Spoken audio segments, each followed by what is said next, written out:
What's good? It's your boy Jay. That's me. Let's get into NXT from June the 11th, 2024. A pretty okay show for the most part. It was fun. There was some stuff on NXT that I didn't like this week, but it is what it is. It happens from time to time. Shawn Michaels can book dumb stuff, and this was no exception. But overall, the show was good / fun. So we kick the show off with Kalani Jordan. She comes out, she gets on the mic. She sounds like she's about to cry for whatever reason. I have no idea why. And she just basically says that she's happy that she's the first ever NXT Women's North American Champion. She said that she's going to remember the moment for the rest of her life. She said it's an honor to be the first ever champion, but because she's the first champion, there's no history or lineage to live up to. There's no prestige to uphold.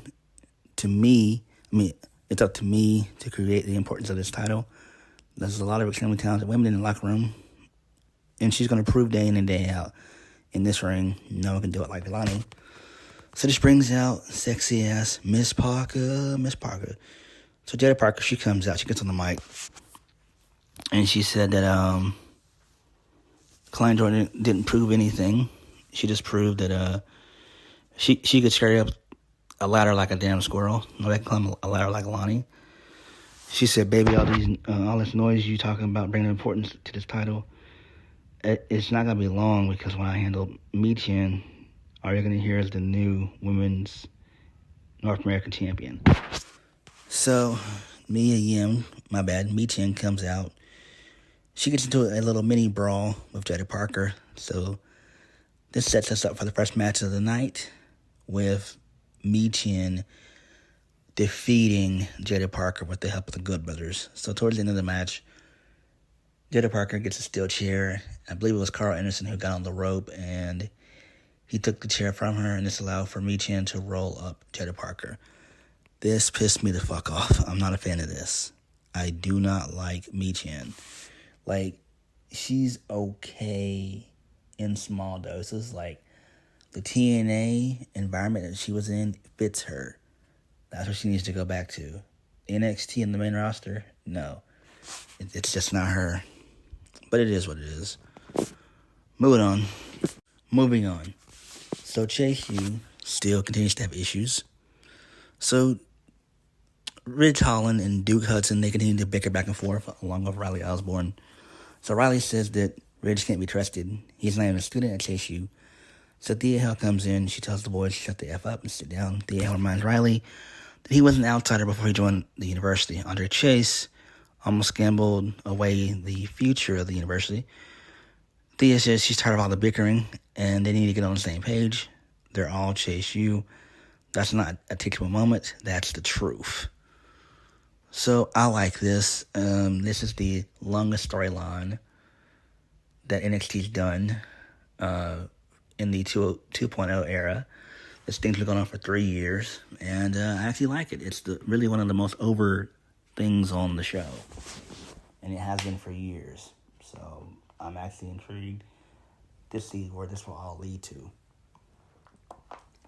But Shawn Michaels is putting so much time and effort into Chase U. He's done a lot with them within the last 3 years. Moving on. So OTM, they have unfinished business with the OC. So Jada Parker says she's going to handle Michin. Okay, that's cool. Moving on. Gallus, they defeat Wesley and New Catch Republic. Ugh, no. I can't stand Tyler Bate and Pete Dunne. Ugh, I'm gonna barf. So, Joe Coffey gets the win via the all's best of the bells. So that's fine. It's alright. I think Joe Coffey will be better. Actually, no. Gallus as a whole would be better in TNA. If we're being honest. Like, this is the second time they've got a rendition, if you will, but they don't seem to be getting over. And really and truthfully, at this point, Gallus would do better in TNA, if we're being honest. If you really want to just take a step back, Gallus would be so much better in TNA. I'm just being real. I don't see Joe Coffey doing anything. I don't see Wolfgang doing anything, and I don't see Mark Coffey doing anything. I just don't. Gallus is just better being in TNA, if we're being honest. I'm serious. And they're going to not do anything on the main roster either. Moving on. We got a Soruka vignette, which was solid. I liked it. And she talked about, what it takes for her to get back to where she once was. She talked about the gear and stuff that she wore this past Sunday. That's pretty good. Moving on. Wendy Chu, she's back.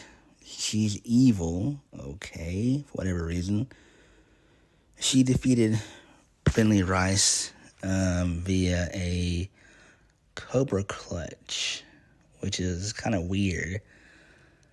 But it is what it is. Her being back is fine. Do I like the gimmick that she's doing? It's okay, but it's way too fucking overdone. Way too overdone. But I see where they're going with it, and it is kind of okay. We should have gotten an explanation as to why she decided to turn heel, because she has been a babyface for a minute, and she's been gone for, a year and a half? So, like I said, we'll see where it goes. Moving on. Ava Raine, she barred and banned Oral Menster from the building after he attacked Ethan Page over the weekend. Okay, so I guess Ethan Page and Oral Menster are going to have a little mini feud. That's fine. Moving on. Byron Saxton has a backstage interview with Roxanne Perez at Battleground. Roxanne was put in an impossible situation against one of the most dominant women in wrestling today, but still walked out of Las Vegas as the NXT Women's Champion. Roxanne's looking forward to giving her State of the Women's Division address. So Mr. Stone, he joins the fray, and Ava wants to know what Roxanne's going to talk about tonight. She's got to wait to find out. She had to wait. She had to wait to find out her opponent who was for Battleground. Now she's going to return the favor by making Ava wait. Okay. That's fine. Cody Rhodes, the homie, he was out next. So, he didn't really say much of anything. He did mention stuff at Clash at the Castle. And now he's going to defeat AJ Styles and everything else. So Trick Williams came out, and he feels like since they both have climbed the mountaintop, what's next for them? And then Cody's like, how you deal with it is going from the hunter to being the hunted. He says, how you deal with that fact on the other side, that wall, is all of our peers watching, everyone. They're judging us. So Cody then goes on and says, there's always another mountain you can climb, but I don't want to get ahead of ourselves. I've actually been granted the authority, and this authority was granted by Ava, saying that Trick is going to defend his title at Heatwave, and he'll know his opponent next week in a 25-man over-the-top battle royal, which is fine. And people on the main roster, they got super excited. And then Trick asked Cody one more serious question. He's like, I got one more serious question for you. He said, are you coming to the cookout on the 4th of July? And Cody's like, hell yeah, he's coming to the cookout. So that was cool. I know people off their shit on Twitter, but people have to realize, look, Cody's married to Brandy. Brandy is only either going to deal with a brother that makes a lot of money, or she's going to deal with a white man. And she chose to deal with a white man. I mean, it is what it is. You know, Brandy looks good. She looks good as fuck. I mean, Cody's got good taste in women. That I can agree with him on. Moving on. So, Carly Bright, she tries to introduce herself to Wendy Chu, but to no avail. Wendy Chu just gives her a nasty look and walks away. Alright, that's fine, I guess. But again, we still need an explanation as to why Wendy Chu turned heel.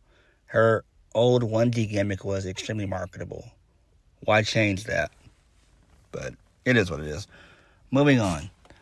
Cody Rhodes, he runs into Jacy Jayne and Jasmine Nix, and Cody ends up giving Jacy Jayne his old dashing face mask. Nice. That was pretty cool.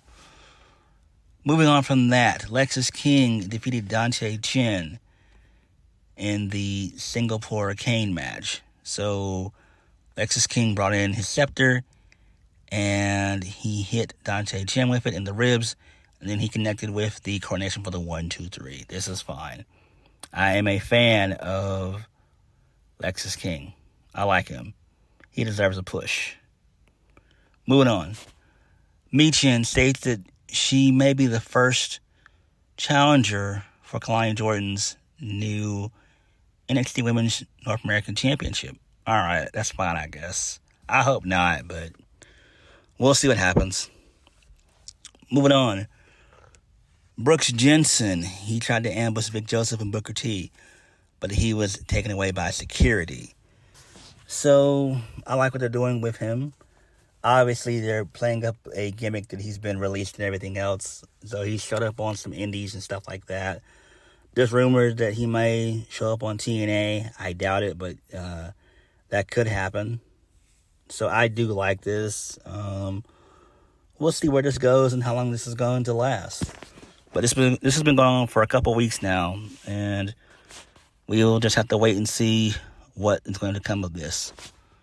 Moving on, Eddie Thorpe, his lame ass is back. He defeated Tavion Heights. He wins via the Impaler DDT. Eddie Thorpe needs to really be in TNA. Alright? I get WWE trying to push him because he's from New Japan and everything else. That's not the point. Really and truthfully, Eddie Thorpe, a.k.a. Carl Fredericks, would be better off being in TNA. That's just what the truth is. I'm serious. He sucks, alright? Not being mean, not being an asshole. I'm just being real. I'm being truthful and honest with you guys. Eddie Thorpe doesn't need to be in NXT. He needs to be in TNA. I'm just stating the obvious. Moving on. So, Charlie Dempsey, he wants to add Tavion Heights to the No Quarter Catch crew. And he wants Miles Bourne to recruit him. And Damien Campbell's like, nah, I'm against it. And then Charlie Dempsey's like, nah, man, you lost to Tony D twice. I don't want to hear any lip out of you. So, I like that. Moving on. So, Stevie Turner, she told Ava that Roxanne Perez was planning to call her out tonight. And Roxanne Perez is also seeking an apology from Ava. Moving on. Tony D and Stax, they want a shot at the NXT Tag Team Championships. And also, Nathan Frazier is eyeing the North American the Heritage Cup that Tony D has. So that's fine.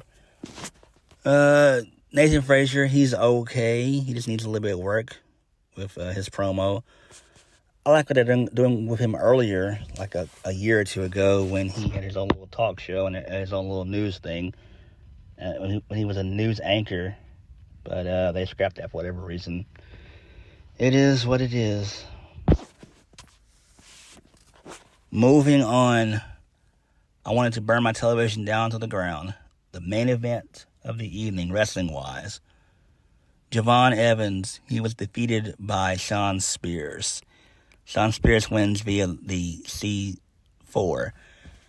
And I wanted to burn my fucking television down to the ground. Get Shawn Spears off my fucking television. Get the Good Brothers off my fucking television. Get Michin off my fucking television. Please, Shawn Michaels, just do it. Moving on. Cody Rhodes, he runs into Shawn Spears in the backstage area. So Shawn Spears says that he's going to do the same thing as Cody, win the Battle Royal and become the NXT champion. Ethan Page and Lexis King, they're also joining the Battle Royal. And Cody's like, look, it seems like all you guys are in a really good place. And I like this. This is a pretty good little segment. This is fine. I'm interested in seeing this Battle Royal, though. Do I think that we'll get guys from TNA? No, I doubt it. You'll probably get guys from the main roster, like Apollo Crews and Cedric Alexander. I was about to say Cedric the Entertainer, but I meant to say Cedric Alexander, Shanti the Adonis, guys like that. I doubt if we're gonna get any guys from TNA. We're not gonna get Moose, and we might get Mustafa Ali, maybe Chris Bay, and Ace Austin, but I doubt it. If you get anything from TNA, it'll probably be like guys that were there previous. So you might get like an Eric Young. Mustafa Ali will be kind of cool. So yeah, because he was in NXT before he got released. So there's that. Moving on. So Roxanne Perez came out and she said she put this title on the map and everything else. She said everyone's just finding out what she's always known. But there's one who needs to come out and thank her. So Ava congratulates Roxanne Perez. And basically, Roxanne Perez says there's no female on this roster that can take this title from me. So Jessie Jane comes out. And she says that it seems like Roxanne Perez has lost her sweet and innocent personality, and you damn sure lost your memory, because long before you ever signed your contract, she was one of the main reasons people tuned in every single week to NXT. Before your little tournament, breakout tournament win and all your championships, you couldn't reference the NXT women's division without talking about Jessie Jane. And then Last Legend comes out, and she basically said that the metaphor was making headlines and creating moments every single week. And then Lola Vice comes out, and she wants a shot at this. And then basically, this just ends up in a massive six female brawl, 6-woman brawl, basically. So this was okay, kind of weird though, but it seems like they're going with Roxanne Perez versus Lola Vice. I'm down for that. I really am. But my thing is, Lola Vice is a heel. Roxanne Perez is a heel. Are we going to turn Roxanne Perez babyface? Are we going to turn Lola Vice babyface? Someone has to be babyface in this. So we shall see where this is going to lead. But I am down for Lola Vice and Roxanne Perez. I think that would be good. Overall, NXT was pretty okay for the most part. The Cody stuff was great. I definitely enjoyed that. Charlie Dempsey, that stuff was good. The women on NXT continue to shine week in, week out. So the Roxanne Perez stuff was okay. I could have done without it though. And Klein Jordan, that was okay. What was not okay was the Good Brothers being on the show. as well as Michin. Didn't need it. And also, you could put Sean Pierce in there as well. But other than that, NXT was okay. But what did you guys think? Like, comment, and subscribe. Peace.